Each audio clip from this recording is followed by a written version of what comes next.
Noticentro 1, CMI. Guaidó se salva de detención en Caracas. Capturado diputado de oposición. Colombia condena detención y hostigamiento a oposición en Venezuela. Régimen cubano bloquea redes sociales mientras aumentan protestas en la isla. La pandemia agudiza la crisis en Cuba, asegura ex canciller y ex embajador en Cuba. Manifestaciones pro y contra en la Embajada de Colombia en Bogotá. Haití sigue confusión. Hipótesis apuntan ahora a jefe de seguridad de presidente asesinado. Director de la policía revela cómo fueron contratados militares retirados detenidos en Haití. Colombia pide garantías de seguridad y jurídicas para detenidos. 1 millón de venezolanos se regularizarían en el país. Matanza en el Valle. Muere niño de 6 años. Masacre en Arauca. Asesinados 4 miembros de una misma familia. Comité de paro organiza nueva protesta para el miércoles próximo y para el 20 de julio. Aparece muerto joven de 17 años desaparecido en las protestas. Siguen bajando contagios y muertes en el país por COVID. Lista nueva reforma tributaria. Habla ministro de Hacienda. Presidente de la Sociedad de Agricultores, Jorge Enrique Bedoya, habla en Pregunta Yamid. Con Claudia Palacios y Margarita Ortega. Buenas noches. 2 incidentes en simultánea sorprendieron a la oposición venezolana. Mientras el presidente interino Juan Guaidó se salvó de ser detenido por las fuerzas de acciones especiales del gobierno de Nicolás Maduro, el dirigente Freddy Guevara fue secuestrado y a esta hora no hay información sobre su paradero. El régimen de Maduro lo acusa de terrorismo y de traición a la patria. La detención del dirigente opositor Freddy Guevara se conoció a través de una conexión en vivo en su cuenta de Instagram. En directo, Guevara mostró el momento en el que fue interceptado por funcionarios del Servicio Bolivariano de Inteligencia Militar en una autopista de Caracas. A todos ustedes les digo que voy a seguir hacia adelante, que por más que el régimen reprima, sigo creyendo que la ruta es lograr un acuerdo de salvación nacional. Y bueno, aquí tratarán de llevarme a la fuerza. Un abrazo, Venezuela. Minutos después de la detención de Guevara, la esposa del líder opositor Juan Guaidó denunció que funcionarios de las Fuerzas Especiales FAES habían ingresado al estacionamiento de su edificio con la intención de detener a Guaidó. El hecho también quedó grabado.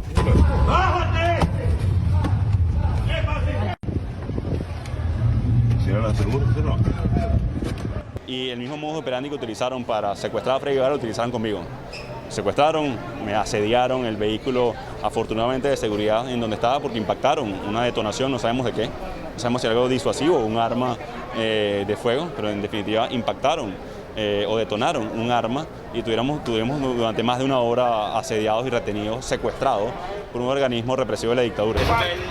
La detonación del armamento que dije que había, efectivamente fue de bala, un arma de fuego que detonaron en el sótano 1 de mi edificio. Guaidó agradeció la acción de sus vecinos que al enterarse del procedimiento se enfrentaron a los cuerpos de seguridad, impidiendo su arresto. Entonces vinimos a apoyarlo y a luchar por la democracia de Venezuela. En Colombia, el gobierno rechazó el hostigamiento contra el presidente interino de Venezuela, Juan Guaidó, y la detención del diputado Freddy Guevara, y pidió al régimen de Maduro poner fin a lo que llamó actos arbitrarios. En su cuenta de Twitter, la Cancillería colombiana se pronunció hoy por los actos ocurridos en Venezuela en contra de la oposición al régimen de Nicolás Maduro. El Ministerio de Relaciones Exteriores, en nombre del gobierno de Colombia, rechaza la detención arbitraria del dirigente de Voluntad Popular, Freddy Guevara, por parte del régimen de Nicolás Maduro. Exigimos garantías para su vida y su libertad inmediata, dijo la Cancillería en un primer trino. Asimismo, el gobierno rechaza el hostigamiento contra el presidente interino Juan Guaidó y sus más cercanos colaboradores. La comunidad internacional debe exigir que cesen estos actos arbitrarios y se liberen todos los presos políticos. Nuestra solidaridad con Venezuela, finalizó la declaración de la Cancillería colombiana. Y con el paso de las horas aumentan las protestas en Cuba y en las sedes de embajadas de la isla en diferentes países. La suspensión del servicio de Internet y del suministro de energía avivaron aún más el rechazo ante las acciones del régimen del presidente Miguel Díaz-Canel, quien pidió a sus seguidores salir a las calles a defender la revolución. Por primera vez en más de 60 años, miles de personas convocadas por redes sociales se lanzaron a las calles en una veintena de poblados y ciudades a lo largo y ancho de Cuba, con arengas de libertad y de abajo la dictadura, para manifestarse en contra del régimen que lidera la isla desde hace más de 6 décadas y para pedir una acción contra el hambre por la escasez que vive el país.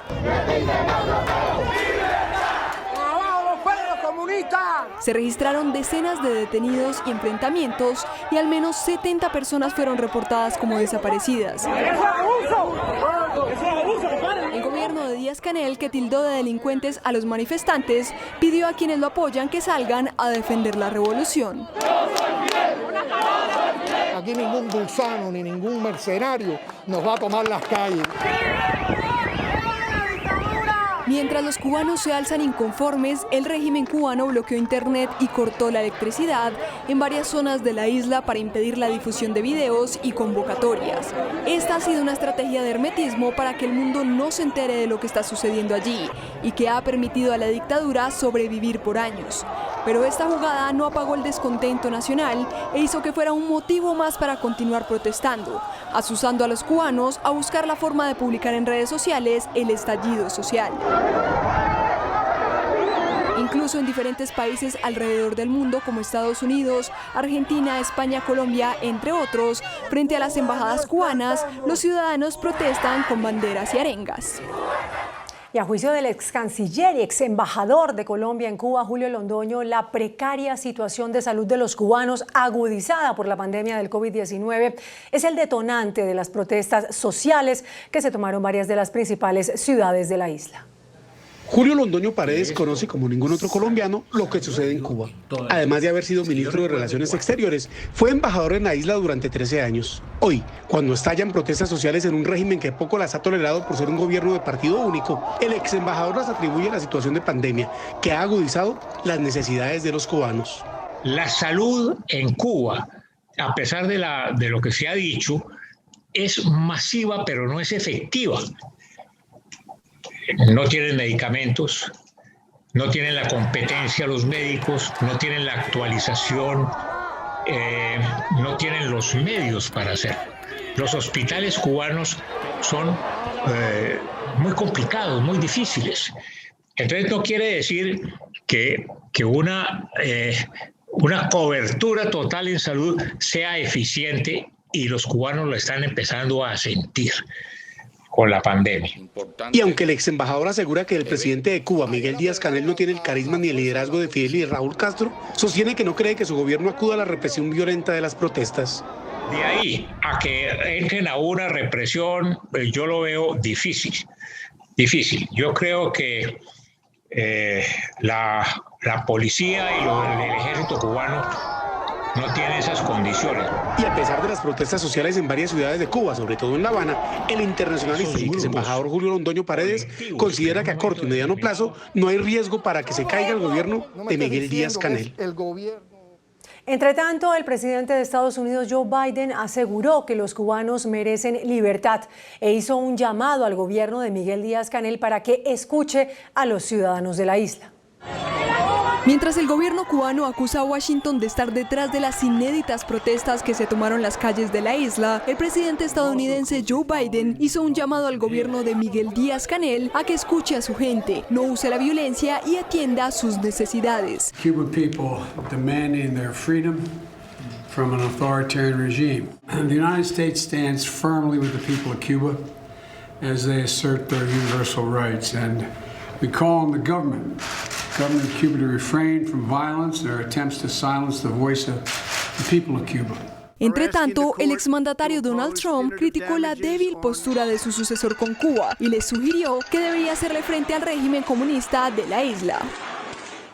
Entre tanto, la sede de la Embajada de Cuba en Bogotá fue escenario de manifestaciones y de choques, tanto por parte de quienes apoyan al régimen cubano como de quienes lo rechazan.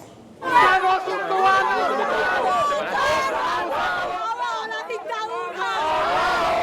Cuba es la embajada de la isla ubicada en la carrera 9ª con calle 92 en el norte de la capital de Colombia.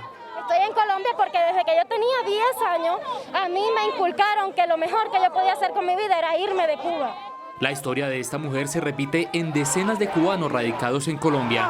¡Patria y vida! ¡Patria y vida! Todos ellos apoyan el estallido social que vive hoy Cuba. El gobierno eliminó completamente toda la comunicación del país, tumbó el internet a todos los ciudadanos para que el mundo no vea lo que está sucediendo en Cuba. Sin embargo, muchas personas han subido videos, están golpeando personas, han muerto personas, están masacrando. ¡Fuera mercenarios de Colombia!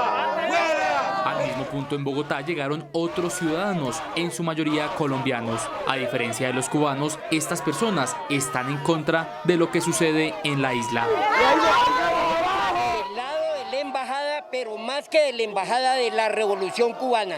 Esta acción es simultánea en todo el mundo.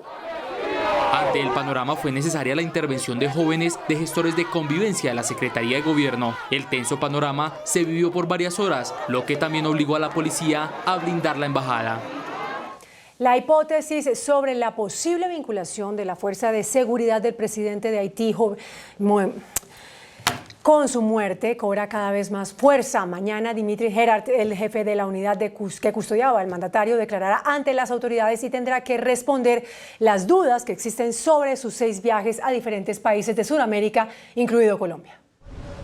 Continúan las averiguaciones en Haití para esclarecer el asesinato del presidente Jovenel Moïse. Para las autoridades de la isla caribeña fue un acto de traición. Todo apunta a que el jefe de seguridad de Moïse estaría detrás de la incursión a su residencia privada y sería una pieza clave para establecer qué sucedió en la madrugada del 7 de julio, cuando el mandatario fue aniquilado. Se trata de Dimitri Gerard, un hombre de 35 años, quien mañana será escuchado en declaración junto a los demás encargados de la seguridad del presidente. Se le preguntará a Gerard sobre sus viajes a Sudamérica y qué hizo en países como Ecuador, Colombia y República Dominicana entre enero y mayo pasado. Y se indagarán además los nexos de su empresa privada de seguridad con la firma que reclutó a los exsoldados colombianos. Hasta el momento, Haití ha anunciado que son 21 los colombianos ligados al magnicidio, 3 muertos a manos de la policía y los otros 18 capturados. Asimismo, las autoridades haitianas anunciaron el arresto de Cristian Emmanuel Sanón, de 63 años, un médico que reside en Florida, sospechoso central de ser el autor intelectual del asesinato del presidente. Sanón, quien aspiraba a ocupar el cargo de presidente del país, viajó a la isla y se habría contactado con una empresa de seguridad para realizar el asesinato. La policía registró la casa de Sanón y encontró una gorra de la DEA, 2 vehículos y 20 cajas de cartuchos.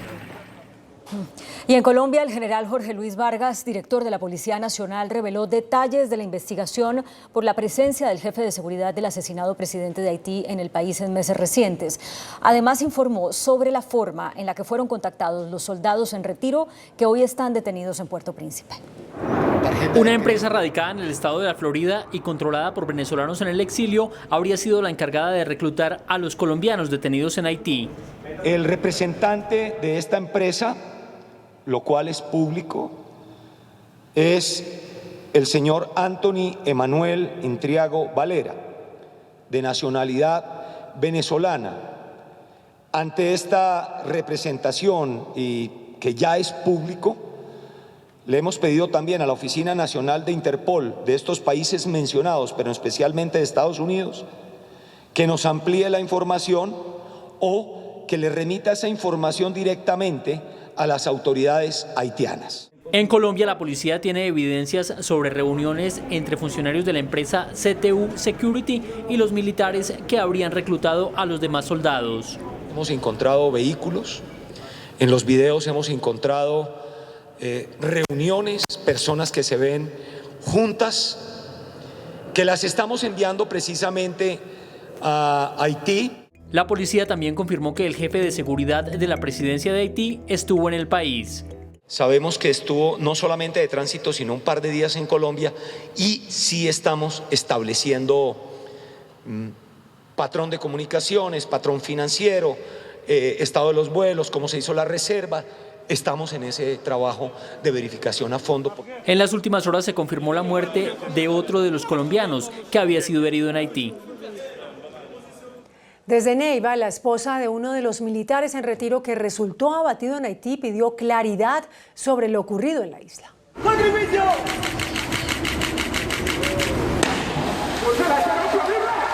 Tras el asesinato del presidente en Haití, entre los implicados apareció el sargento primero del Ejército Nacional retirado en el año 2019, Mauricio Javier Romero Medina, de 45 años de edad. Su esposa, Giovanna Romero, confirma que el suboficial fue invitado por el sargento primero Duvernay Capador, que también fue abatido durante los sangrientos hechos registrados en Haití. Que era muy meticuloso con su trabajo, era muy perfeccionista.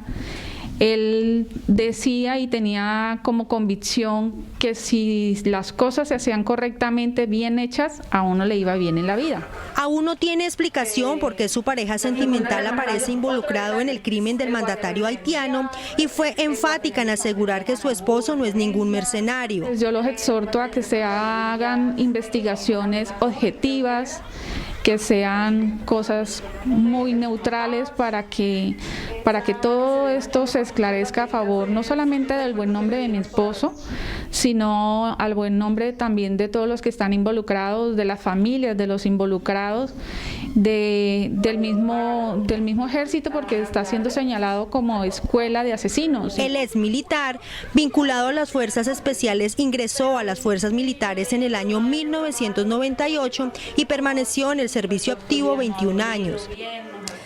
Y Colombia le pidió al gobierno de Haití que permita a funcionarios consulares entrevistar a los colombianos que están acusados de haber participado en el asesinato del presidente de Haití. El embajador de Haití en Bogotá, Jean-Marie Exil, fue citado hoy a la Cancillería colombiana por el canciller encargado Francisco Echeverry para informarle algunas inquietudes que tiene el país por los sucesos que ocurrieron la semana pasada en Haití y que condujeron a la muerte del presidente Moïse. Colombia hizo estos pedidos: que se le permita al cónsul de Colombia en Santo Domingo que se entreviste con los colombianos acusados del magnicidio, que se permita que todos tengan acceso a un chequeo médico porque algunos aparecieron en fotografías ensangrentados, que se permita que ellos puedan tener asistencia judicial y que haga público el gobierno de Haití el comienzo del proceso penal. Además, pidió medidas de seguridad para los exmilitares colombianos detenidos en Haití en vista de las versiones confusas sobre su participación en el asesinato del presidente. Por supuesto, también en esa comunicación se le expresó al señor embajador de Haití la preocupación que tenemos en cuanto a la seguridad de los colombianos que están detenidos. Entonces le pedimos expresamente al señor embajador que su gobierno adoptara todas las medidas necesarias para garantizar la integridad física y por supuesto psicológica de los connacionales. Colombia también solicitó que sea posible la repatriación de los cuerpos de los dos colombianos que murieron en los sucesos. El embajador Exil informó que tramitará las peticiones de Colombia a la Cancillería de su país y a las autoridades judiciales de Haití. El presidente Iván Duque expidió esta noche un comunicado negando que se hubiera reunido en febrero de 2018 con el señor Antonio Itriago, al parecer vinculado al caso de los mercenarios colombianos presos en Haití. El jefe de Estado asegura que cuando fue candidato a la presidencia del 10 de febrero de 2018, asistió a un evento público en la ciudad de Miami al que acudieron más de 1.200 personas. Esto ante la divulgación de una fotografía suya con el señor Itriago. El presidente Duque afirma que en el acercamiento propio de un evento público de campaña accedió a saludar y tomarse fotografías con algunos de los asistentes. Rechazo ver rendirle un homenaje. En otras noticias, ya son más de 1 millón los venezolanos que han pedido acogerse al Estatuto de Protección Temporal, que les dará garantías laborales, de salud y educación para ellos y para sus hijos en nuestro país. La revelación la hizo el director de Migración Colombia, Juan Francisco Espinosa. Los funcionarios responsables de la migración en Colombia se reunieron hoy con el presidente Iván Duque para verificar el estado de aplicación del Estatuto Temporal de Protección para los venezolanos que se han refugiado en el país. Hasta el momento, de 1.700.000 venezolanos que han huido del régimen de Nicolás Maduro, se inscribieron para el beneficio del estatuto 1.075.000. De ellos, 980.000 tendrán cita para identificación a partir del 1 de septiembre. que estos hermanos venezolanos tendrán ya su cita a partir del 1 de septiembre y a partir del 1 de octubre accederán a un carnet, un documento que les permite su permanencia en territorio nacional con todas las condiciones de seguridad documental y con un mecanismo de interoperabilidad que facilite la inclusión en los diferentes sectores. El director de Migración advirtió que los venezolanos que entren por las llamadas trochas en forma irregular no se podrán acoger al estatuto. Un niño de 6 años murió en un ataque sicarial en Alcalá, Valle del Cauca, en el que también perdieron la vida 2 adultos. Un niño de 6 años y 2 adultos identificados como Wilder Nieto y Wilbar Vejía fueron asesinados en el corregimiento Piedras de Moler, zona rural del municipio de Alcalá, norte del Valle del Cauca. Vamos a apoyar el municipio de Cartago con 20 unidades de policía y 10 de carabineros que van a estar en los sectores rurales, coordinados con nuestras fuerzas militares para fortalecer la seguridad y realizar las actividades de disuasión, prevención y control en esta jurisdicción. Tras un consejo de seguridad extraordinario, las autoridades ofrecieron una recompensa de hasta 70 millones de pesos a quien brinde información que permita capturar a los responsables. Las autoridades investigan las razones por las que 4 miembros de una misma familia fueron asesinados en el municipio de Cravo Norte, en Arauca. La masacre se presentó en la vereda del Corozo, ubicada a 1 hora de camino desde el municipio de Cravo Norte, en el departamento de Arauca. La información conocida da cuenta que las víctimas fueron citadas a la finca canaria por sujetos desconocidos, quienes finalmente, luego de identificarlos, los asesinan. Estas 4 personas fueron citadas a un sector rural de dicho municipio, donde se presentaron el múltiple homicidio. Esperamos y rechazamos estas acciones y, por supuesto, como gobierno departamental tomaremos todas las acciones necesarias para ofrecer recompensa y que nos ayuden a dar con los actores materiales e intelectuales de este múltiple homicidio. Las 4 personas asesinadas fueron identificadas como los hermanos Juan y Raúl Garcés Garcés y los sobrinos de estos últimos, Joaquín Garcés Rodríguez y Ángel Garcés González. El director de la Unidad de Restitución de Tierras, Andrés Castro, anunció una revisión de protocolos de seguridad para todos los funcionarios que están haciendo trabajo de campo. La medida se adoptó tras el asesinato en el Meta de 4 personas, entre ellos 2 empleados de la entidad. Funcionarios de la Unidad de Restitución de Tierras rindieron homenaje a los 2 contratistas y 2 reclamantes asesinados en Mesetas Meta cuando iban a recuperar un predio despojado por grupos ilegales. El director de la entidad explicó que los contratistas cumplieron con todas las exigencias de seguridad y solicitaron apoyo de la fuerza pública. La fuerza pública en este caso hizo un acompañamiento por monitoreo, es decir, que se define un polígono y al interior del mismo el ejército dio el aval para el ingreso. En este caso no se dio un acompañamiento directo de la Policía Nacional. Sin embargo, nuestra contratista, Karen, cuando llegó al municipio de Mesetas, dio aviso a la policía y todos estaban articulados para acompañar. También anunció una revisión a la seguridad de todos los funcionarios. Estamos revisando estos protocolos de seguridad. Hemos venido trabajando también con la Fuerza Pública, con el Ministerio de Defensa Nacional para revisar estos protocolos, pero la restitución no se puede detener. Esta revisión empezará este jueves en el departamento del Meta. No puede haber zonas vetadas mientras esté la institucionalidad transitando y donde tenga que ir la institucionalidad a visitar a las comunidades. En lo que va del año, la Unidad de Restitución de Tierras ha hecho 85 visitas para identificar predios despojados a víctimas del conflicto. El vocero del Comité de Paro, Francisco Maltés, anunció nuevas protestas para los próximos días para reclamar del gobierno la implementación de programas sociales ante la crisis y mejores salarios en el sector público.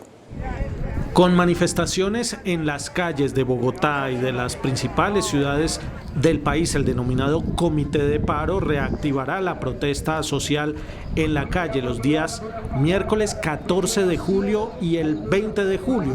En Bogotá nos concentraremos en la Jiménez con Séptima desde tempranas horas de la mañana, y en las principales capitales del país realizaremos concentraciones en las alcaldías y las gobernaciones en respaldo a la presentación de estos 10 proyectos de ley que presentaremos el 20 de julio al Congreso de la República.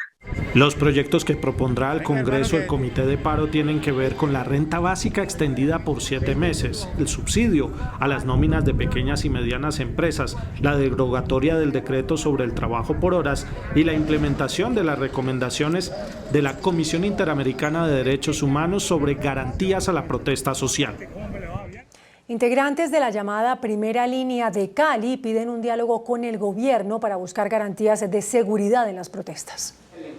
Tras su primera asamblea popular, la Unión de Resistencia de Cali convocó para el 15 de julio una reunión virtual con los manifestantes de todo el país y el próximo lunes 19 del mismo mes a un diálogo con el gobierno nacional. Donde invitamos el 19 nuevamente al gobierno nacional a sentarse con nosotros acá en la ciudad de Cali a seguir discutiendo las garantías a la protesta social y a la vida. Además explicaron que este primer encuentro se hizo para definir de manera colectiva el rumbo político que tomará el movimiento y presentar las propuestas para tener mejores condiciones de salud, educación, transporte y protección a la vida. Y la invitación que nosotros le hacemos a todos los jóvenes de resistencia es que se empiecen a organizar con el pueblo asambleariamente para sacar las ideas. También indicaron que respaldan las movilizaciones programadas para el próximo 20 de julio. Noticentro 1 CMI habló con la madre de Duván Barros, un joven de 17 años que se encontraba desaparecido y del que hoy Medicina Legal confirmó su deceso. Este lunes Medicina Legal confirmó que fue encontrado el cuerpo sin vida del joven de 17 años de edad, Duván Felipe Barros Gómez, quien había sido reportado como desaparecido el pasado 5 de junio en Bogotá. A mí mucha gente se me acercó y me dijo que él se lo había llevado el ESMAD. Por eso es que yo pedía que el ESMAD me lo entregara. Sus familiares decidieron contar a Noticentro 1 CMI la trágica historia que hoy enluta a la familia. Mi hijo se encuentra con golpes en la cabeza, en la cara. O sea, es terrible cómo me dejaron a mi hijo, porque hicieron eso. Aseguran que Duván no era un vándalo y que no le hacía daño a nadie. Mi hijo no era vándalo, como se ha dicho. Mi hijo estaba protestando, él iba, pero pacíficamente. La Policía Nacional no tiene ninguna responsabilidad con estos hechos. Un fuerte llamado hacen a las autoridades, tanto policiales como judiciales. A la Fiscalía esclarecer la muerte de Duván, porque fueron ellos. Queremos que se establezca qué pasó ese día, digamos que era un lugar muy cercano a donde siempre está la policía y el ESMAD presentes, es un lugar, un punto digamos de resistencia donde se presentan concentraciones todos los días y todas las noches. Se trataría de un ahogamiento. Versiones encontradas. Mientras la policía dice que el joven murió ahogado, los familiares aseguran que es responsabilidad del ESMAD. Las universidades públicas comenzaron a implementar el beneficio de matrícula cero para más de 600.000 estudiantes de estratos bajos. Ya se alista todo para que en lo correspondiente al segundo semestre de este 2021 más de 600.000 estudiantes accedan al beneficio de matrícula cero. En el caso de las universidades públicas estamos hablando encima del 77%. Eso ya está definido por los distintos mecanismos que las universidades utilizamos cuando los estudiantes se matriculan por primera vez. Los estudiantes de estratos 1, 2 y 3 que quieran acceder a la matrícula cero deberán gestionarlo directamente en cada universidad. En este momento se está llevando a cabo es la consolidación, digamos, de la información para reportarla al ministerio a una vez nos lo soliciten. Como consecuencia del paro nacional, la mayoría de las universidades públicas se enfrenta a retrasos de más de un mes en el calendario académico. Un derrumbe mantiene incomunicados a por lo menos 6.000 habitantes del municipio de Dabeiba, en Antioquia. Las fuertes lluvias provocaron el desbordamiento de varios ríos y quebradas en el cañón de Camparrucia, zona rural del municipio de Dabeiba, Urabá, antioqueño. Más de 6.000 personas quedaron incomunicadas por un derrumbe. El cañón de Camparrucia son 17 veredas, es un cañón bastante productivo de panela, caña y café. Entonces dejando incomunicado todo este sector por fuertes derrumbes, crecida de varias quebradas, pérdida de banca. 6 viviendas quedaron destruidas. Las autoridades a esta hora destinan ayudas humanitarias. Cerca de 450 familias más o menos, 6 casas totalmente afectadas, otras averiadas, otras que las fuertes lluvias también perjudicaron en su estructura. Maquinaria pesada del DAGRAN adelanta labores de remoción para habilitar el paso. Una nueva onda tropical está golpeando a Providencia, donde los habitantes claman por soluciones urgentes para recuperar sus viviendas destruidas por el paso del huracán Iota. Centenares de isleños que aún no tienen un techo digno donde vivir claman por una pronta solución, y más luego de las fuertes lluvias y vientos que se han presentado en los últimos días en las islas, los cuales han dejado casas inundadas y hasta carpas destruidas. Yo no comprendo cómo es que piden que tengamos paciencia cuando uno tiene niños menores, cuando de pronto estás con tu adulto mayor, tu mamá, tu papá viviendo en estas condiciones. Este fin de semana y los días pasados hemos tenido fuertes brisas y fuertes lluvias, las cuales han causado que muchas de las carpas en que viven las personas se hayan volado, estas personas quedando a la intemperie. Hemos notado que hay mucha falta en la logística en todo este proceso de reconstrucción. Algunos habitantes del municipio tuvieron que buscar un refugio seguro para poder pasar el fin de semana, teniendo en cuenta los vientos que sobrepasaron los 35 nudos. Además, se espera que estos sigan en aumento debido al efecto producido por el tránsito de una onda tropical del este en el Mar Caribe colombiano, el cual también afectará la altura del oleaje. El IDEAM y el IDIGER alertaron sobre la posibilidad de incendios forestales en Bogotá con la llegada del verano. La Secretaría de Ambiente y su secretaria Carolina Urrutia dijo que la capital está preparada para enfrentar la época de sequía que se avecina.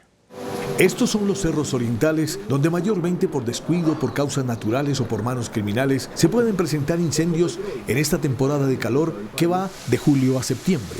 Bogotá siempre está preparada para responder a los incendios forestales que puede llegar a haber en la ciudad, y sobre todo le recordamos a la ciudadanía que prepararnos para los incendios forestales es un acto de corresponsabilidad. Desde la Secretaría hacen un llamado a los bogotanos que visitan los cerros para evitar que se puedan presentar graves emergencias que afecten la flora y la fauna del ecosistema. ¿Qué es lo que debemos evitar? Hacer paseos de olla, fogatas, cualquier intervención que nos pueda afectar nuestras zonas naturales, llevar motos, vehículos por zonas donde haya matorrales secos, también puede contribuir a que haya incendios forestales, dejar residuos de la construcción que puedan tener vidrio, objetos de metal que incrementen la temperatura o el reflejo del calor y que puedan también causar chispas que nos afecten esos posibles incendios forestales. También es importante que quienes visitan los cerros ante cualquier emergencia se comuniquen al 123 para que las autoridades puedan actuar y que los incendios no se extiendan por los cerros orientales. En emergencia fue declarada la zona portuaria de Barranquilla por los bajos niveles del calado del canal de acceso al puerto. A 6.7 metros bajó el calado en el canal de acceso al puerto de Barranquilla por la alta sedimentación. Es el más bajo calado en los últimos 30 años. Se llega a este extremo después de más de un mes sin dragado en el puerto. Efectuando algunas verificaciones en cuanto al tipo de buque, características, comportamientos, condiciones de la carga, con el fin de previo análisis de seguridad con los pilotos prácticos, el gremio marítimo y posteriormente con las autoridades con el fin de dar a conocer las condiciones que se vienen presentando, las restricciones actuales y la alta dinámica que se está presentando actualmente con la variación de la profundidad en el canal de acceso al puerto de Barranquilla. Según Cor Magdalena, la alta sedimentación obedece a una situación atípica, cambio en la velocidad del volumen de agua y los fuertes vientos. Hemos venido efectuando algunos anuncios, verificaciones, y asimismo se procederá a establecer las condiciones del canal de acceso al puerto de Barranquilla. En los últimos 15 días se ha producido el desvío y aligeramiento de carga de 11 motonaves con más de 100.000 toneladas de carga. Además, un buque estuvo encallado durante una semana. El nuevo Plan de Ordenamiento Territorial de Bogotá, que busca, entre otras cosas, aumentar el número de localidades, ya superó la concertación ambiental y arrancó la etapa de concertación social. El proyecto llegará en septiembre al Consejo de la Capital. Este martes empezará la socialización del nuevo Plan de Ordenamiento Territorial de Bogotá. La alcaldesa dejó la propuesta en manos del Consejo Territorial de Planeación Distrital, instancia que escuchará a académicos y ciudadanía para emitir un concepto en un mes. Este es el POT más verde en la historia de Bogotá. Es un POT que incrementa la estructura ecológica principal casi en un 30%. A partir de mañana, la página web de la Veeduría Distrital va a tener disponible un link para que los ciudadanos a través de él puedan seguir participando. Uno de los temas más polémicos tiene que ver con la reorganización administrativa de Bogotá. Se crearán más localidades. Que le propone al Consejo de nuestra ciudad pasar de 20 localidades actuales a 32 localidades hacia el futuro. Una de las preocupaciones de los bogotanos es el desplazamiento urbano que genera la revitalización, tema que será revisado en el POT. Un POT que no expulse y que no desaloje a la gente a la brava. El 1 de septiembre llegará el POT al Consejo de Bogotá. Siguen bajando los contagios y las muertes por COVID-19 en el conteo diario. También se redujo el número de pruebas procesadas. Se confirmaron este lunes otras 509 muertes a causa del contagio con COVID-19. El total de fallecidos a la fecha, 113.335. Con otras 54.000 pruebas procesadas, se detectaron 18.650 nuevos contagios. En su mayoría se presentaron en la capital del país, en el departamento de Antioquia y en Valle del Cauca. Los contagios activos a la fecha, 128.004. Las personas que han contraído el COVID-19 en medio de esta pandemia, 4.530.610 colombianos. Los recuperados siguen aumentando, ya son 4.276.465. Ahora vamos con las muertes de los últimos 4 días. El pasado 9 de julio, 21.536 contagios, 576 muertes. El 10 de julio, 20.915 contagios, 567 muertes. Ayer, 19.423 casos, 528 muertes. Hoy, 18.650 casos, 509 muertes. El presidente Iván Duque dará mañana el último repaso al proyecto de reforma fiscal que su gobierno presentará la semana entrante al Congreso para financiar los programas sociales de apoyo a las personas más afectadas por la pandemia. Así lo anunció el ministro de Hacienda, José Manuel Restrepo. La reforma fiscal, que el gobierno llama Programa de Inversión Social, busca recaudar hasta 15 billones de pesos, cuyas fuentes serán estas: el 40% mediante austeridad en el gasto público y nuevas herramientas en la lucha contra la evasión, y el 60% con una sobretasa a las rentas corporativas. Con estos recursos nosotros tenemos contemplado la financiación de estos programas sociales y la sostenibilidad de las finanzas públicas a mediano plazo. Como lo expresamos en el marco fiscal de mediano plazo, esto permite reducir el déficit fiscal, retornar de nuevo a un superávit primario y reducir la deuda pública hasta niveles del orden del 60%. El proyecto tributario tendrá una última revisión mañana entre el presidente Duque y el equipo económico del gobierno, anunció el ministro de Hacienda. Mientras tanto, la DIAN reportó un aumento de 9,5% en el recaudo de impuestos durante el primer semestre del año. El director de la DIAN, Lisandro Junco, reportó que mientras entre enero y junio del 2020, es decir, el peor semestre por la pandemia, el recaudo tributario fue de 77.7 billones de pesos, esa cifra subió a 85.1 billones de pesos entre enero y junio del 2021. Lo que representa un cumplimiento de la meta de recaudo del 104.2%. Si hacemos la comparación con el mismo periodo del año 2020, cuando se logró un recaudo de 77.73 billones de pesos, podemos evidenciar una variación positiva del 9.5%. En el primer semestre de este año, la DIAN también intensificó la lucha contra el contrabando, reportando decomisos por más de 222.433 millones de pesos. El Ministerio de Vivienda reveló que durante el primer semestre del año se han entregado o se entregaron más de 41.000 subsidios para compra de vivienda en el país. Durante el primer semestre del año, el gobierno entregó 41.000 subsidios de vivienda, de los cuales 28.394 corresponde a vivienda de interés social. Para la no social se otorgaron 13.312 subsidios. A la fecha se han beneficiado 142.961 familias en todo el país, y esta semana se espera entregar el subsidio número 125.000 desde que se aprobaron los beneficios, que contempla un total de 200.000 subsidios. El sector privado sostiene que los beneficios impulsan la dinámica del sector y por ende el empleo. Nosotros actualmente estamos ocupando 1,5 millones de colombianos de manera directa y superamos los 3,5 millones sumando los empleos indirectos. La ley de vivienda garantiza la sostenibilidad de los recursos a la política de subsidios. Se puedan priorizar los recursos de la vivienda social, como una base fundamental no solamente de la inversión y el gasto social, sino también del crecimiento económico y el desarrollo regional. En ventas ya se superaron las 100.000 viviendas en junio. El índice de capitalización de la bolsa, que mide el comportamiento de las 20 principales acciones, cerró al alza. Informe bursátil. El índice selectivo MSCI Colcap de la Bolsa de Valores de Colombia subió 0,42% a 1.298 puntos. La acción de interconexión eléctrica ISA fue la que más subió, con una valorización de 1,97% a 23.810 pesos. La acción de Promigas fue la que más bajó, con una pérdida de 2,89% a 6.730 pesos. La acción más negociada de la jornada fue la de Ecopetrol, al movilizar más de 14.000 millones de pesos, con una variación negativa de 0,69% a 2.742 pesos.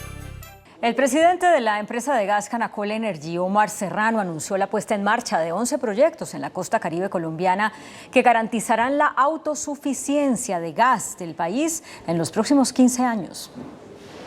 El desarrollo de estos 11 proyectos en la costa caribe colombiana garantizará la autosuficiencia de gas en el país en los próximos 15 años. El gobierno estima una reserva de 7.7 años. Sin embargo, Canacol Energy señala que en las cuentas del Ministerio de Minas no se están incluyendo los proyectos que se están o serán perforados y que ya tienen confirmada la presencia de hidrocarburos. Al revisar la historia desde el año 2007 que se publica dicho indicador, se puede ver cómo claramente año tras año se ha venido corriendo gracias a estos nuevos pozos. Con el panorama, la empresa insiste en que no es necesaria la construcción de la planta de regasificación del Pacífico. Colombia no necesita gastarse 2.5 billones de pesos en una infraestructura de regasificación en el Pacífico que no necesita, pero que sí va a encarecer las facturas de gas de todos los colombianos. El sector de gas será clave para el proceso de reactivación. El dólar cerró a la baja. Indicadores económicos en Noticentro 1 CMI. La tasa representativa del mercado, que regirá para mañana martes, será de 3.824 pesos con 8 centavos.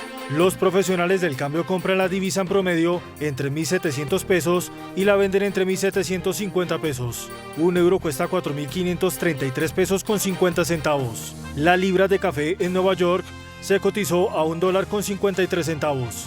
El azúcar se transó en 17,5 centavos de dólar la libra. El barril de petróleo WTI se cotizó en $74.16 centavos.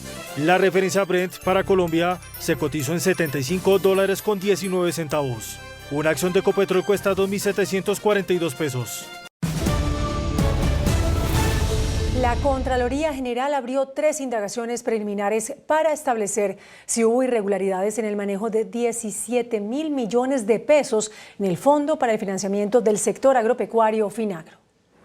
Tras realizar una auditoría al Fondo para el Financiamiento del Sector Agropecuario, entidad encargada de promover el desarrollo rural en el país, la Contraloría abrió 3 indagaciones preliminares para establecer movimientos financieros por 17.000 millones de pesos. 17 hallazgos, 4 de ellas con incidencia disciplinaria y 3 con incidencia fiscal, por los que vamos a iniciar indagaciones preliminares. El más relevante de estos es una venta de cartera de 2.876 operaciones que ascendían a 16.885 millones. El ente de control fiscal investiga 3 hechos: la venta de cartera, la falta de gestión en un proceso con el Banco Agrario y por demoras en una presentación de declaración de IVA. La Contraloría entrará a revisar los casos para establecer si abre un proceso de responsabilidad fiscal.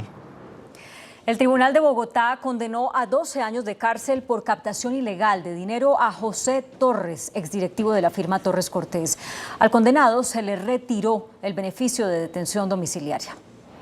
En 2018, la Fiscalía anunció que vincularía una investigación por lavado de activos a los directivos de la comisionista de bolsa Torres Cortés por participar en un desvío de dinero de más de 18.000 millones de pesos, dejando centenas de víctimas.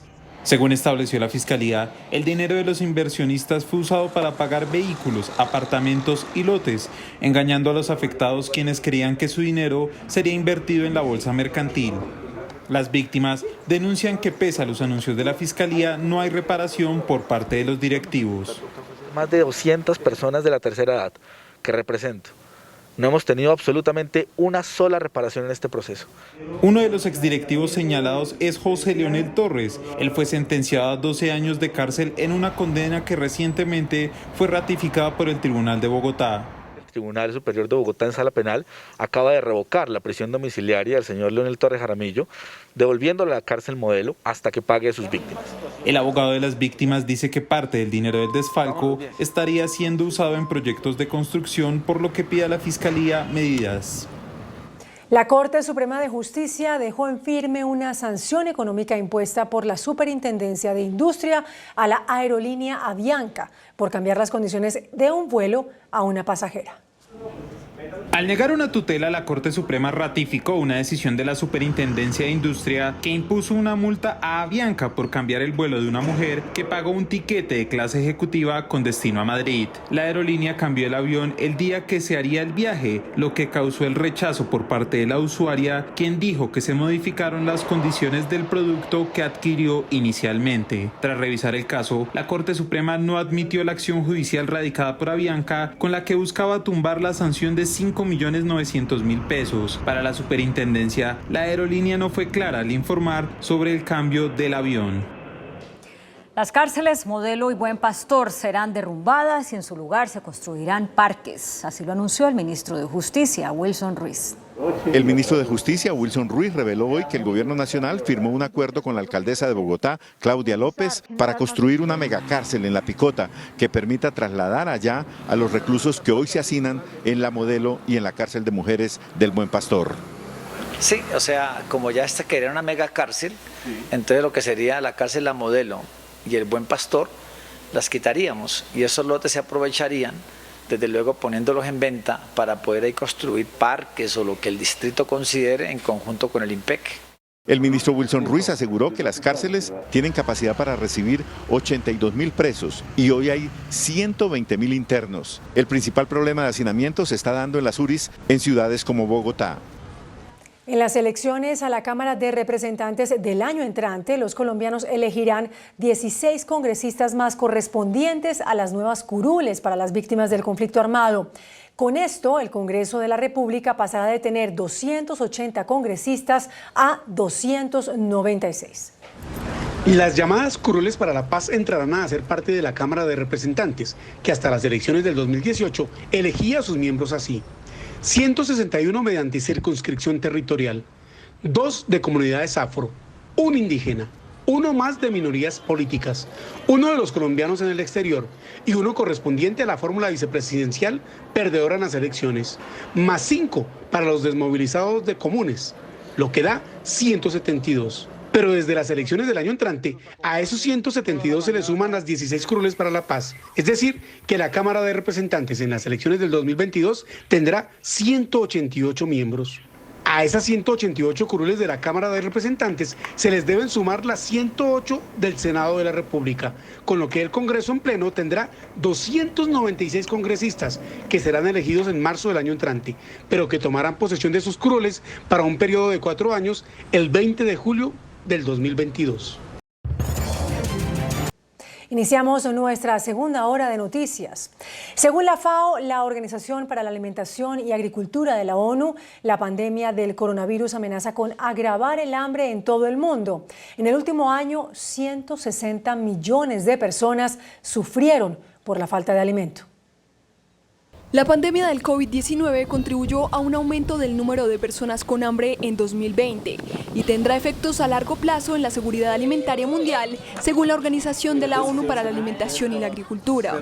El año pasado, entre 720 y 811 millones de personas en todo el mundo sufrieron hambre, es decir, unas 161 millones más que el año anterior. Y el número de personas que no tuvo un acceso a una alimentación adecuada a lo largo del año fue de 2.370 millones en 2020, lo que significa 320 millones más de personas que en 2019.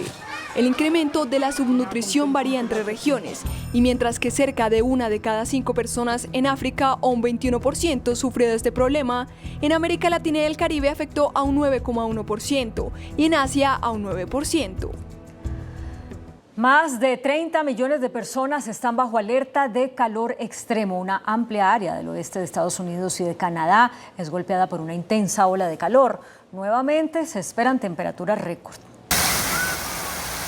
Una nueva ola de calor amenaza a los Estados Unidos y Canadá, naciones que apenas se recuperan de la que hace menos de un mes alcanzó temperaturas sin precedentes con récords durante 3 días seguidos en la provincia canadiense de la Columbia Británica. Sin embargo, nuevos máximos de calor se esperan en el oeste de estas dos naciones norteamericanas en los próximos días y de hecho más de 30 millones de personas permanecen bajo alertas de calor extremo e incendios forestales.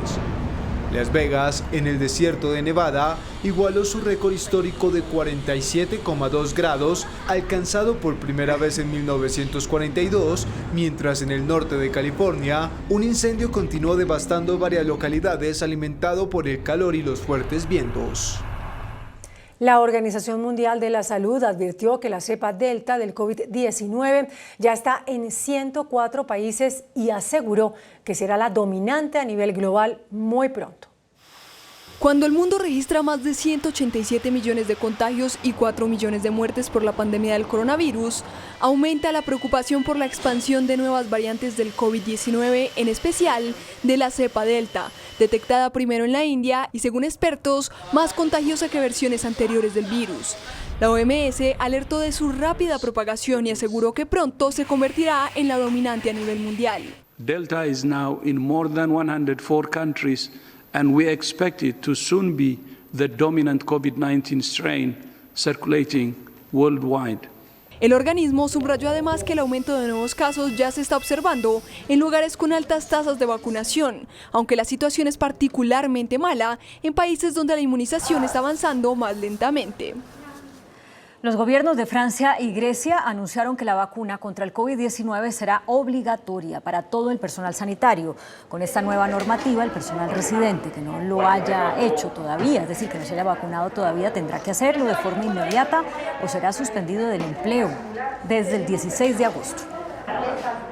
El Jurado Nacional de Elecciones de Perú resolvió el 100% de las apelaciones que presentó el Partido Fuerza Popular de la candidata presidencial Keiko Fujimori. Se espera que la proclamación de los resultados definitivos de los comicios ocurra entre el 21 y el 22 de julio. A poco más de 2 semanas para el día de la posesión del que será el nuevo presidente de Perú, el Jurado Nacional de Elecciones resolvió todas las apelaciones que interpuso la candidata Keiko Fujimori y su partido sobre la anulación de mesas de votación de la segunda vuelta contra el izquierdista Pedro Castillo, quien lleva la delantera en los comicios con más de 44.000 votos. Así lo señalaron fuentes del Tribunal Electoral al diario El Comercio, quienes aseguraron que el fiscal supremo Víctor Rodríguez Montesa presentó hoy las 40 resoluciones que tenía pendiente con su voto en minoría. Una vez se publiquen el 100% de resoluciones sobre apelaciones por solicitudes de nulidad planteadas por Fuerza Popular, serán enviadas al Jurado Electoral Especial para que estos procedan a emitir sus actas descentralizadas de proclamación de resultados, algo que podría ocurrir entre el 21 y 22 de julio. Al menos una decena de muertos deja una ola de violencia en Sudáfrica que empezó con movilizaciones en varias partes de ese país causadas por el encarcelamiento del expresidente Jacob Zuma, condenado a 15 meses de prisión por desacato. Los incendios y saqueos en Sudáfrica se extendieron por 4º día consecutivo. Esta nación está sumida en una ola de violencia desde el encarcelamiento del expresidente Jacob Zuma, que provocaron movilizaciones en las zonas rurales de donde es originario Zuma, pero que luego se extendieron a las grandes ciudades, como sucedió en la capital Johannesburgo, especialmente en los barrios populares, donde se sumó la complicada situación económica al rechazo generado por la condena contra Zuma, quien deberá permanecer 15 meses en prisión por desacato a un tribunal que lo investiga por corrupción. Mientras las autoridades han advertido que la violencia se está intensificando y que de momento no se espera que la crisis de seguridad mejore. Es por ello que se ordenó el despliegue del ejército para restablecer el orden. El Departamento de Estado de Estados Unidos bloqueó las visas a 100 legisladores y funcionarios del sistema judicial nicaragüense y las de sus familias. Para el gobierno de Estados Unidos, los penalizados son cómplices de la campaña del presidente Daniel Ortega contra la oposición. El Departamento de Estado advirtió que están en esta lista por ser responsables de socavar la democracia, por su complicidad en la represión de protestas pacíficas o en el abuso de los derechos humanos y además en la detención de 26 opositores políticos, activistas y precandidatos presidenciales. El presidente de Venezuela, Nicolás Maduro, reveló la incautación de varias armas pertenecientes a la policía y al ejército de Colombia, que según dijo Maduro fueron usadas en los enfrentamientos registrados en Caracas hace una semana. Luego de los enfrentamientos entre bandas criminales y cuerpos de seguridad en el oeste de Caracas, que iniciaron el 7 de julio y se extendieron por 2 días, el presidente Nicolás Maduro aseguró que más de 20 paramilitares colombianos habrían entrenado a estas bandas y que incautaron además armas oficiales del ejército colombiano en la operación Gran Cacique. Allí logramos incautar armas oficiales de las fuerzas militares y policiales de Colombia, incautadas en el sitio, identificadas con la Policía Nacional de Colombia y las Fuerzas Militares de Colombia. El mandatario venezolano responsabilizó de estos hechos y su financiación al gobierno del presidente colombiano Iván Duque e incluso mencionó al expresidente Álvaro Uribe. Sin lugar a dudas, articulado con el paramilitarismo del gobierno de la mafia, de Álvaro Uribe Vélez en Colombia. Maduro además afirmó que Colombia recibió el apoyo de la oposición venezolana liderada por Juan Guaidó. Un muerto y una decena de heridos deja el derrumbe de un edificio en China. En la edificación ubicada en la ciudad de Suzhou, en el este de China, operaba un hotel. Socorristas rescataron a 7 sobrevivientes entre las ruinas. Las operaciones de rescate continúan y está en curso una investigación para determinar las causas de esta tragedia. La empresa del multimillonario Jeff Bezos aseguró que el también millonario Richard Branson no llegó al espacio. La competencia en el sector del turismo espacial, cuyo inminente inicio se viene anunciando desde hace años, se aceleró vertiginosamente este mes. Branson pasó el domingo unos minutos en el espacio a bordo de una nave de Virgin Galactic, con lo cual es la primera persona en despegar al espacio en su propio vehículo. Por su parte, el hombre más rico del mundo, Jeff Bezos, también tiene previsto hacerlo el 20 de julio con su propio cohete bautizado New Shepard y desarrollado por su empresa Blue Origin. Durará 10 minutos. Una feria en Michigan, en Estados Unidos, fue escenario de un impresionante incidente que quedó grabado en video. Una atracción en movimiento se salió de control y comenzó a desprenderse del suelo cuando una de las personas que visitaba la feria se percató del fallo por los gritos de las personas. Entonces se abalanzó hacia la barrera de la atracción para sujetarla. Su valiente reacción hizo que otras 25 personas se acercaran a la barrera y ayudaran a asegurar la atracción mientras se detenía, lo cual evitó un hecho trágico.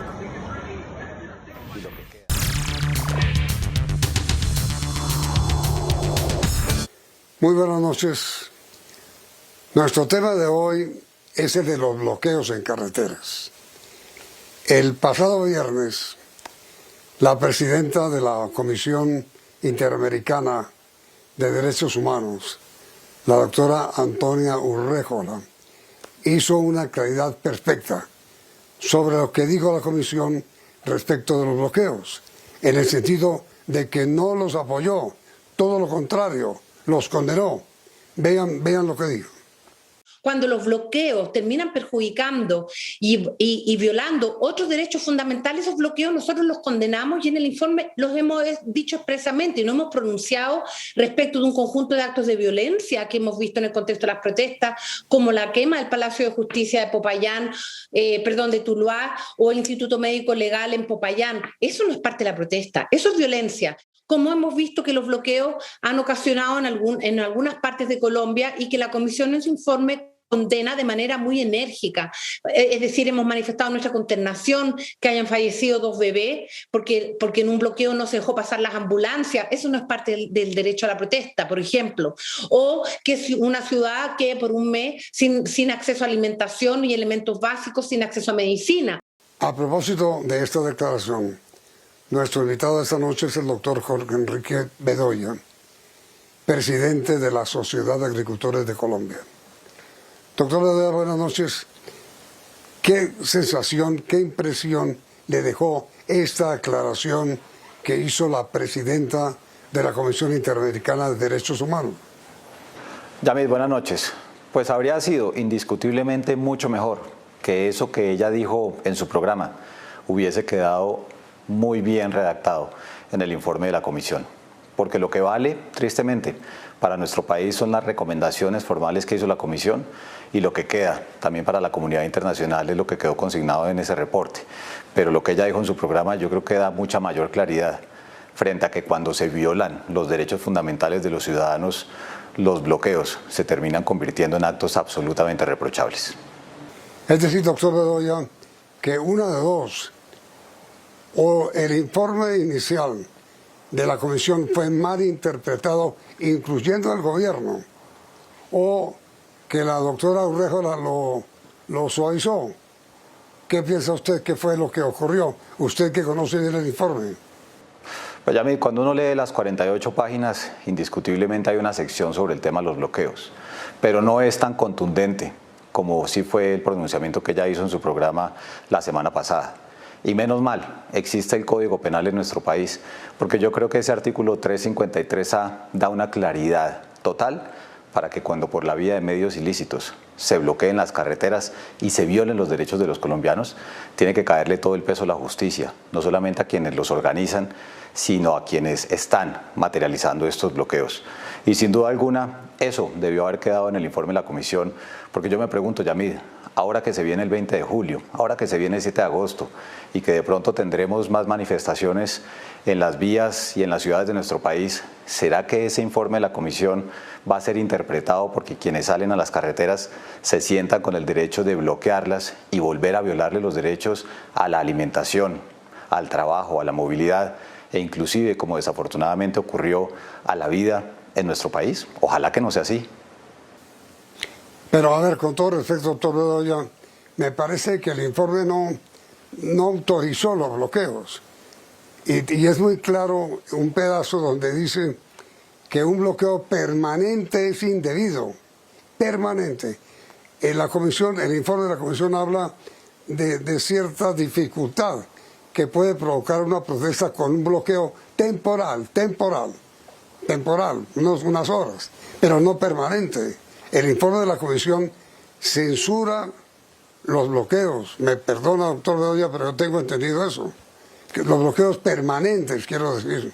Claro, Yamid, y eso es importante, pero yo también tengo que decirle con claridad, es que no se necesita sino un día para que usted le viole el derecho a la alimentación a los ciudadanos. No se necesita sino un día de bloqueos para que usted limite la recolección de la leche y como lo vimos en Cundinamarca o como lo vimos en las carreteras del norte del Cauca, esa leche derramada ya no le llega a los consumidores y también afecta a nuestros productores. Entonces, más allá de que si son bloqueos permanentes o no, aquí lo que se genera por la vía de esos bloqueos son afectaciones reales, económicas, en términos de empleo también, y en la vulneración del derecho. Que usted no pueda recoger la cosecha durante un día simplemente porque hay un bloqueo, ¿será que entonces no se considera un daño económico a ese productor y un derecho al trabajo que se ve vulnerado también?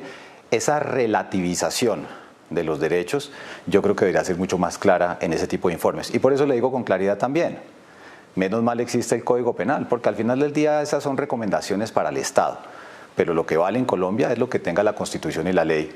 Y en buena hora también, que revisemos si hay que precisar aún más las leyes en Colombia para que este tipo de situaciones, en el marco de protestas que claro, que son bienvenidas y son pacíficas, pero que si se cometen vulneraciones a los derechos de los colombianos, pues eso no puede quedar en la impunidad. Porque es que, Yamid, en 43 días fueron más de 3.000 bloqueos, y no todos ellos permanentes, sin duda alguna, pero muchos de ellos, donde se cometieron estas violaciones a los derechos de muchos más ciudadanos de los que estaban supuestamente protestando en las carreteras de Colombia. Y desgraciadamente, doctor Bedoya, con respecto a lo que usted dice, todo parece indicar que esos bloqueos van para la impunidad, ¿no es cierto? Claro, Yamid, y eso es lo que nos preocupa a nosotros, porque supongamos que esos bloqueos quedan en la impunidad, que no van a pagarle cuentas a la justicia quienes los organizaron y quienes los materializaron. Usted se imagina que hacia adelante, si se mantienen esas protestas sociales, reitero, que si son pacíficas son bienvenidas, pero que aquellos que vieron que no pasó nada y que a los que capturaron los dejaron libres y que los que cometieron violaciones a los derechos humanos no terminaron respondiendo ante la justicia, como dicen, eso es patente de corso, para que empiecen a pasarse por la faja la Constitución y la ley de nuestro país y vamos a ver más destrucción de empleo, más vulneración de los derechos de los colombianos y ojalá no volvamos a ver desabastecimiento en las ciudades, que como usted bien lo sabe, eso también repercutió en incrementarle el costo de la alimentación a los colombianos, que vulneró el ingreso precisamente de los más vulnerables, que son aquellos que decían defender quienes estaban en las carreteras. Una total incoherencia, ¿no cree? Sí. Ahora mire, doctor Bedoya, aprovecho su presencia para hacerle preguntas sobre otros temas. El señor ministro de Hacienda anunció que mañana el presidente de la República divulga la nueva reforma tributaria, pero anticipó, primero, que no van a tocar el IVA. Segundo, que no va a haber gravamen ninguno a las pensiones. Tercero, que no se va a gravar a la clase media. ¿Cuál es su opinión sobre estas bases de la nueva reforma tributaria? Pues Yamit, sin duda alguna es un muy buen anuncio el que hace el ministro de Hacienda y que en su momento, cuando anunció el retiro de la reforma, hizo el presidente de la República, particularmente en los temas de IVA y particularmente en los de la mal llamada clase media.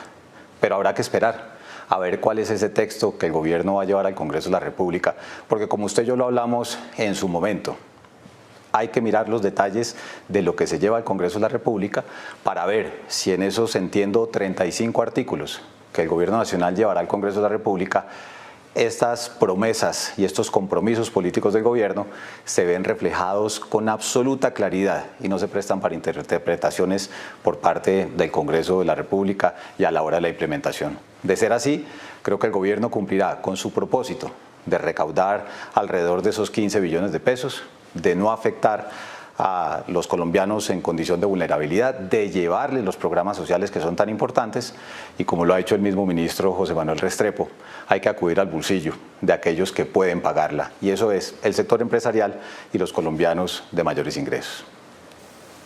El ministro de Hacienda, doctor Bedoya, dijo hoy lo siguiente, que la reforma que presenta mañana incluye 60% de alza de impuestos a sociedades y 40% en ahorro, en recorte de gasto público. ¿A usted qué le parece esa distribución que anunció hoy el ministro? Pues yo creo que es el ministro de Hacienda quien ha hecho los cálculos para poder determinar los porcentajes. Pero permítame, le resalto lo siguiente también. El ministro también ha hablado del tema de la lucha contra la evasión. Y tanto desde la SAC como desde el Consejo Gremial, cuando empezamos la discusión del primer intento de la reforma que el gobierno presentó en su momento al Congreso de la República, siempre hablamos de la necesidad imperiosa de buscar recursos por la vía de la lucha contra la evasión y sin duda alguna, como lo reclamaron muchos partidos políticos, por la vía de la austeridad fiscal. De tal manera que creo que acá hay una buena combinación que le da respuesta a las preocupaciones que manifestamos en su momento, al menos desde el sector agropecuario, que también se manifestaron por parte de diferentes colectividades políticas y que esa fue la tarea que el presidente le dio al ministro de Hacienda, lograr un consenso general frente a esta norma que van a llevar a que el Congreso la discuta en los próximos días. De tal manera que si es así como lo ha anunciado hoy el ministro de Hacienda y estaremos muy pendientes ya del texto final, pues creo que hay un norte muy positivo para los colombianos, para el gobierno en su propósito fiscal y por supuesto para que quienes están insatisfechos vean que aquí sí existe la posibilidad de llegar a consensos y sacar reformas que le convengan al país, que nos permitan buscar el grado de inversión, pero sobre todo profundizar esos programas sociales tan relevantes en medio de una pandemia que deja mucho desempleo y muchas más familias en condiciones de pobreza extrema. Así es, doctor Bedoya. Muchísimas gracias por haber aceptado su invitación, ha sido usted muy amable. Y ustedes también, televidentes, gracias por la sintonía. Y los invitamos a continuar aquí, en Noticentro 1, CMI. Muchas gracias, doctor Bedoya. A mí es muy amable.